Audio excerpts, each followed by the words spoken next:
The Gothic appetite seems to be one that people are itching to satiate at the moment, which I for one am very glad to see, and I know I'm not alone in that. Classic Gothic horror is something that I absolutely cherish, and you really have to relish it when it comes out because it doesn't happen all that often due to how much more expensive period films are and simultaneously how much harder they are to sell to a broad audience. While I would argue that marketing Crimson Peak as an intense horror film as they did was a mistake, this is one of those movies that for those who love old school Gothic horror, it's really an essential viewing and it's one of the main pillars of the genre in the modern day. I deeply regret to admit that it was only very recently that I finally got around to seeing the movie.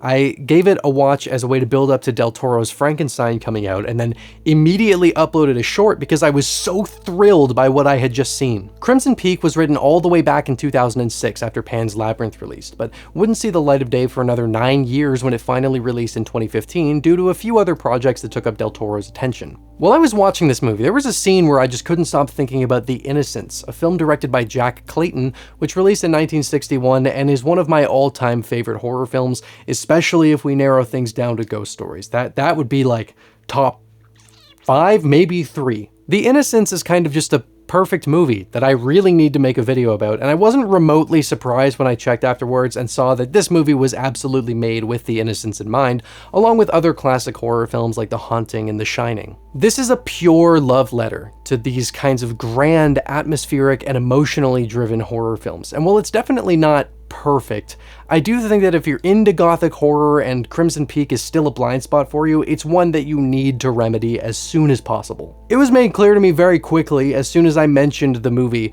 that I was not going to be able to delay making a video on this one, and with its snowy vibes being so prevalent, this felt like the perfect time of year to do it, despite the film also fitting in very comfortably during the fall months. Very versatile vibes here. It's no secret that Del Toro has a love of classic literature and old school fairy tales, which is something that he wears boldly from the moment that the film begins with a very storybook-esque narration to introduce us to some of the backstory in the film. Okay, we're gonna circle back around to this because I have some stuff to say about the narrative side of this opening, but we're talking about a Del Toro movie here, which means that we need to take some time to sit here and gush about style. I've actually been thinking about making an entire video dedicated to this topic because I always get frustrated when people say a movie is all style and no substance, because style is substance. We're talking about a visual medium, and it's ridiculous in my opinion to say that a movie that's best element is how it looks is somehow a knock against it as a whole. A movie can have a very simple story or even a very flawed story, but if it's presented in a way that feels satisfying, then it's something that by no means will ruin an experience.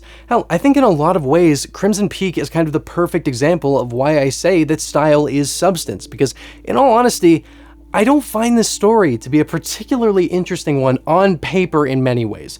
Some things I adore about the story, and we will get to that.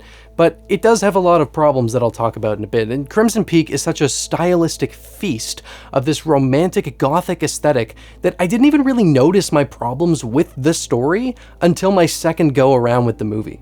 Of course, that's not to say that if a movie looks good, its story doesn't matter, or it can completely make up for bad storytelling, but it sure as hell can do a lot. Like I said, I'm considering making an entire video about this topic, so I won't go on about it for too long here, but yeah, Crimson Peak is a very good looking film. It's not something that's interested even for a second really in immersing you in a world that feels grounded or anything like that. Historical accuracy or immersion is not the name of the game. We're purely sitting in something that's meant to feel like a Gothic fairy tale from start to finish. Tom Sanders was in charge of the production design here, and his work on the film is kind of just astounding.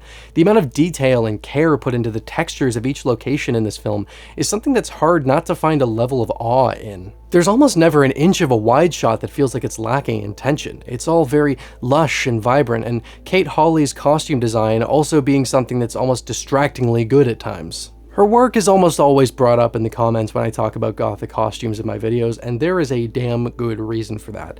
There are people that can give a hell of a lot more insight into this kind of thing than I can, but there was no way I was going to talk about Crimson Peak and not mention how beautifully artistic and fantastical her work is.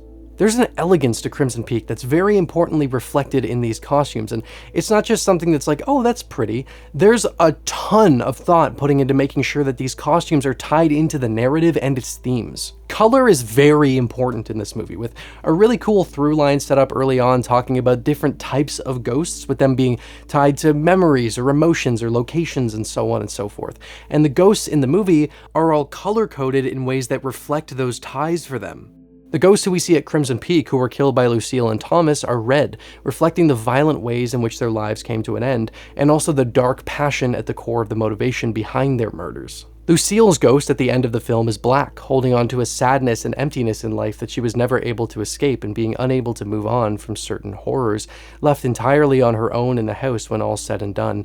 And Thomas's ghost is this bright, ethereal white, as there was a goodness in him that wasn't in Lucille. And while I wouldn't say he redeems himself entirely by the end, considering the things he did throughout his life, he at least spends his final stretch of his time in a way that allows him to shed himself of the eternal trap of an unfulfilled life and does the right thing. It's also cool because he fades away during the climax, having actually freed himself from the cycle he'd been stuck in and moving on from this place, while Lucille's dark ghost does not find the same reprieve and is instead left here to wallow. Their costumes in life have equal significance, with Edith often being dressed in white to reflect her softer nature, and also her fascination with ghosts as beautiful and elegant parts of stories. Lucille often wears darker clothes as she's deceptive and attempting to kill Edith, and that sort of thing is present throughout the whole movie. None of that is even to mention how insanely vibrant the movie is. Again, never binding itself to anything naturalistic, and instead just trying to make the film look as dreamy and fantastical as it can, with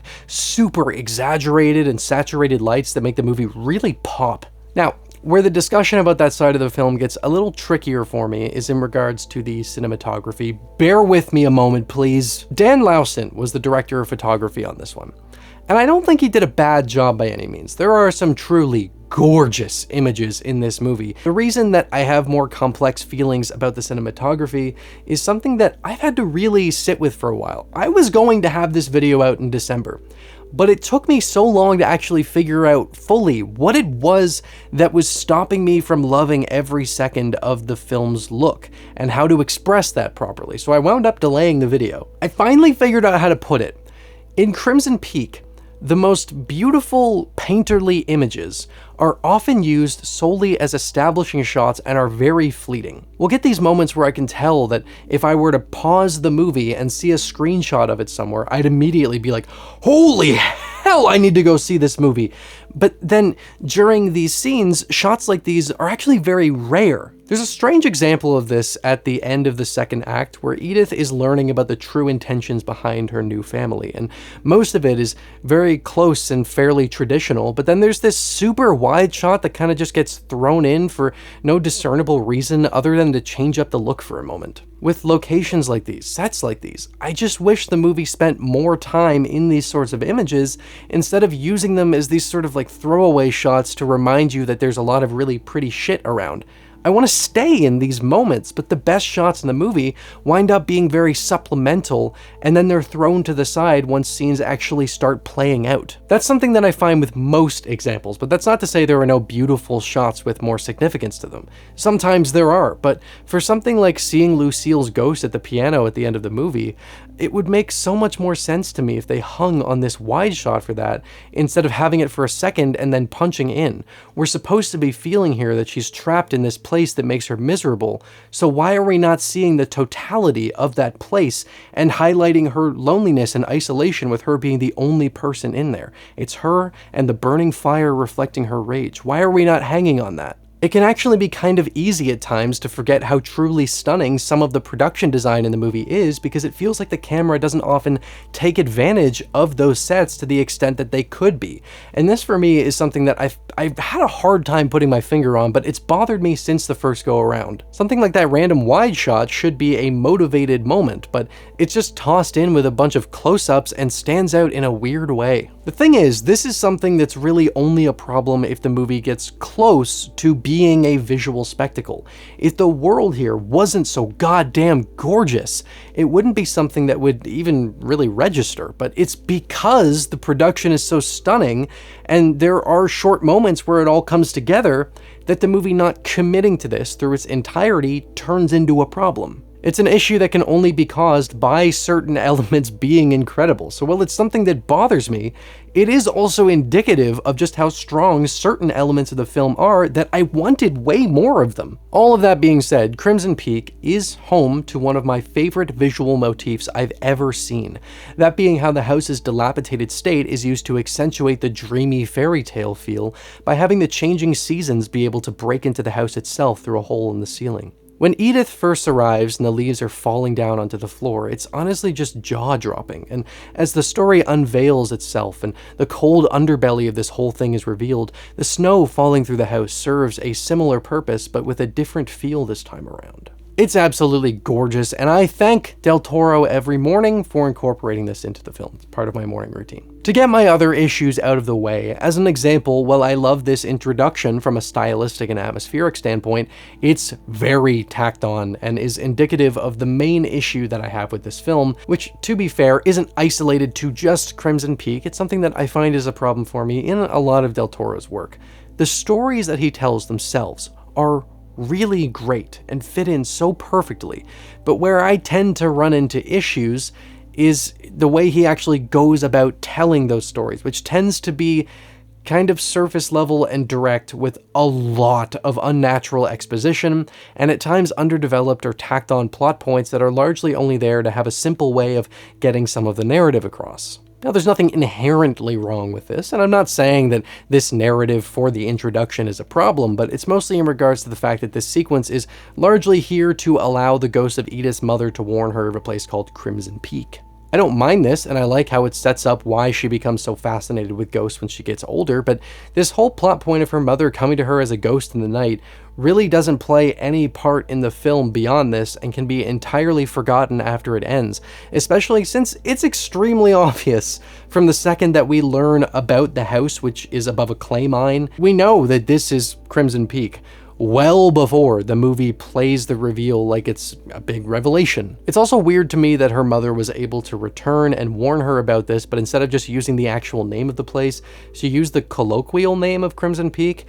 I don't know, maybe it's because she's a ghost and can only latch on to things that are closer to folklore?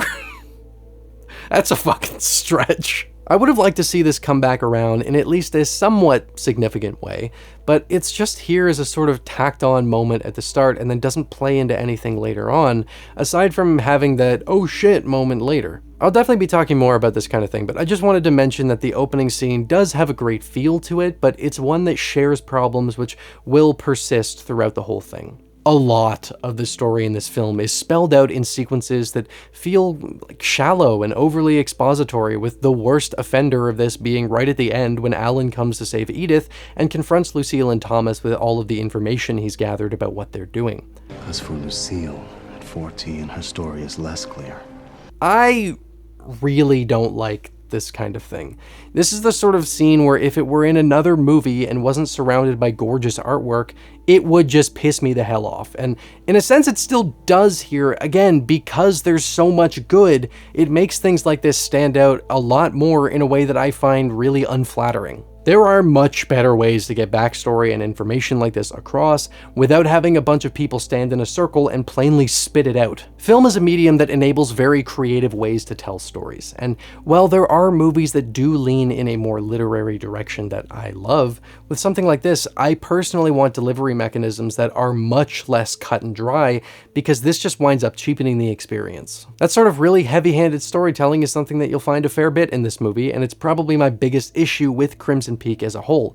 The movie isn't trying to be subtle by any means, and I'm not saying that it should be, but there is a very wide gap between like quiet subtlety and contrived dialogue like this. You could definitely make the argument that Del Toro likes to make movies that sort of feel like really elaborate plays, and in that medium this kind of thing is much more common, but that's because it's a different medium.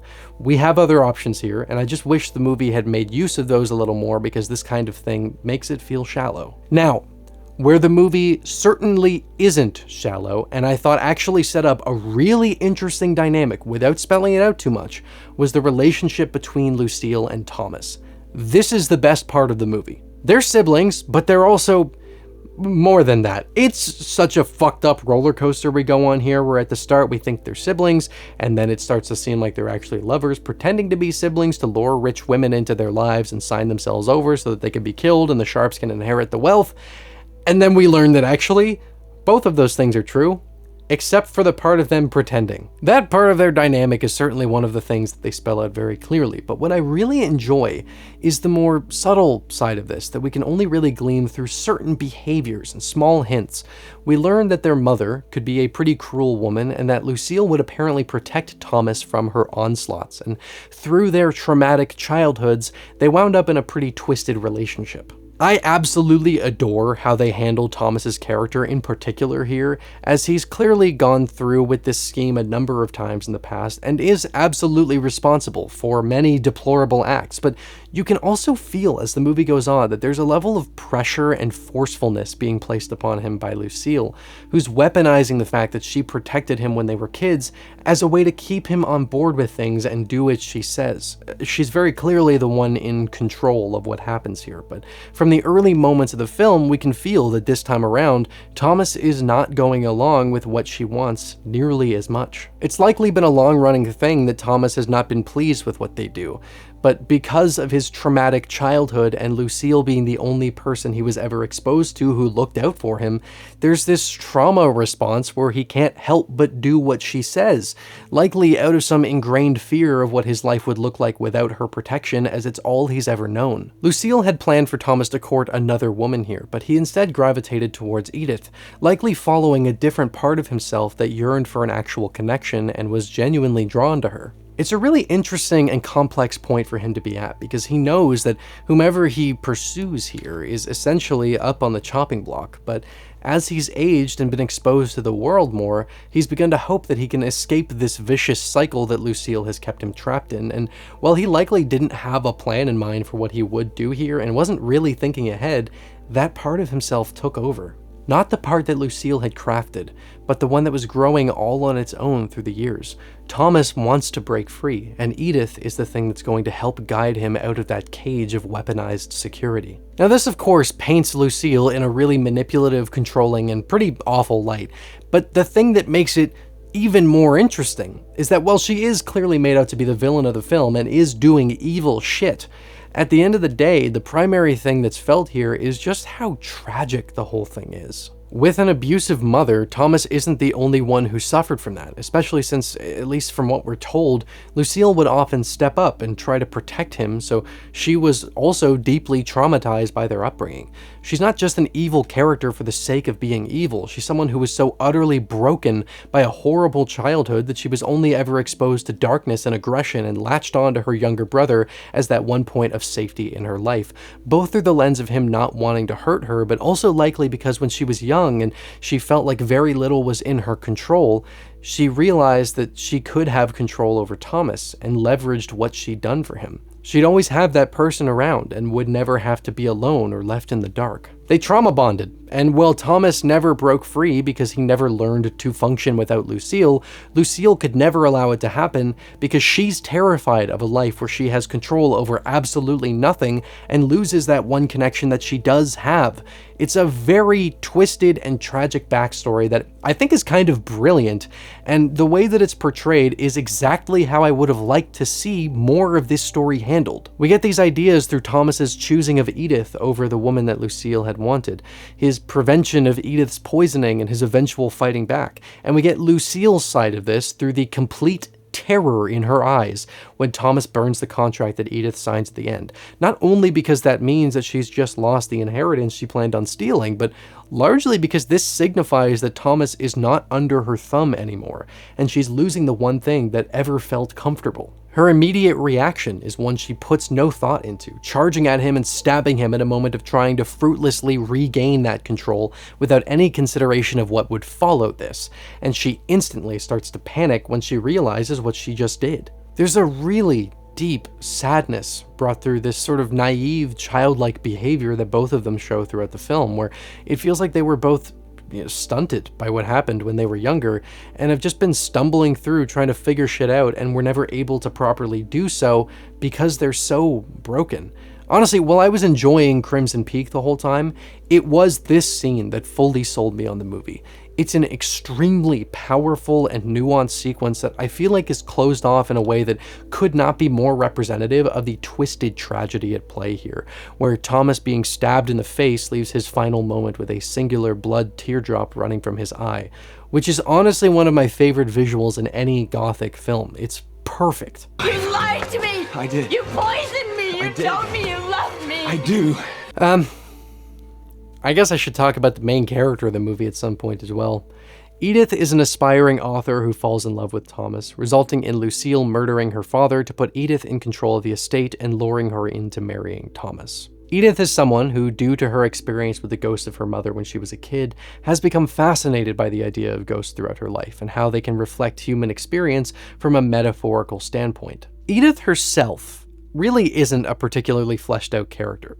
She's largely an audience surrogate meant to help move the story along, and I don't think is nearly as interesting a character as Lucille or Thomas, but she gets the job done, for the most part. Something that I can't help but find really weird every time I see this movie is the severe underreactions to the truly insane things that she witnesses. For an example, during that scene that made me want to rewatch The Innocents, which is not a difficult thing to do, and I mean, how can I not be brought in mind of that movie? Look at this. The ghost of a woman who was killed by Lucille and Thomas crawls out of the floor like a Call of Duty zombie and starts chasing after Edith. She's breaking the laws of physics, she's skeletal and has this wild crimson aura emanating off of her.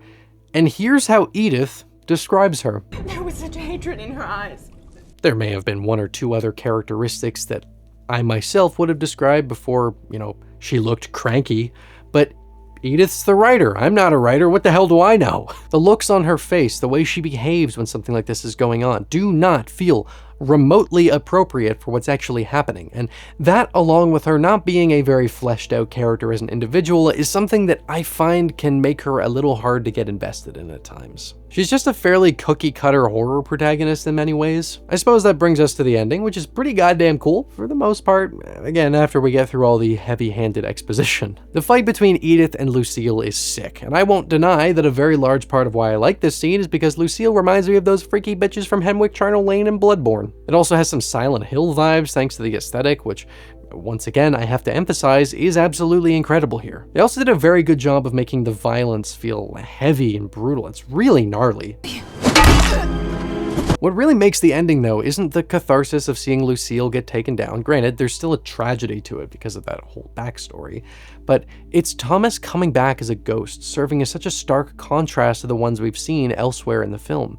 He's this gentle white spirit, almost blending into the snowfall around them. He shares his final moment with Edith before crumbling away into the mist in the only moment that rivals the blood teardrop for me, and it's made all the more impactful when we see that Lucille's ghost was not granted the same freedom of leaving. The movie often uses fire to reflect Lucille's rage, as it's stoked when she screams at various moments, and here we see that rage still burning, holding her here as she was never able to move past herself as Thomas was in the end. This is reflective of why she's still bound here. Crimson Peak is far from a perfect movie, but when it's hitting its highest notes, there really hasn't been anything quite like it in a very long time.